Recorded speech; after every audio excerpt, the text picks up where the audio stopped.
Ang malas ng Pilipinas, every president, almost all, pag naupo na dyan sa Malacanang, walang ginagawa kung mag-isip ang mga putang ina kung paano pahabain ang termino nila. That's the problem.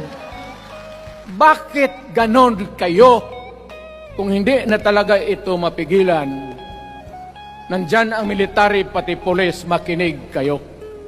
Pag-aralan ninyo kung ano yung pinapakain nila sa taong bayan. At pagka nakita ninyo kung ano ang mali, you correct it. Congressman, now, putang ina ninyo, wala akong tiwala sa inyo. Wala kayong prinsipyo, bukang pera kayo lahat. Yan ang totoo. Kaya gusto ko, pag letse-letse nga pumasok ang military, palitan ninyo lahat. Arestuhin ninyo kasi nagsasayang ng pera at yung ginagastos nila is a fraud, swindling ang ginawa nila.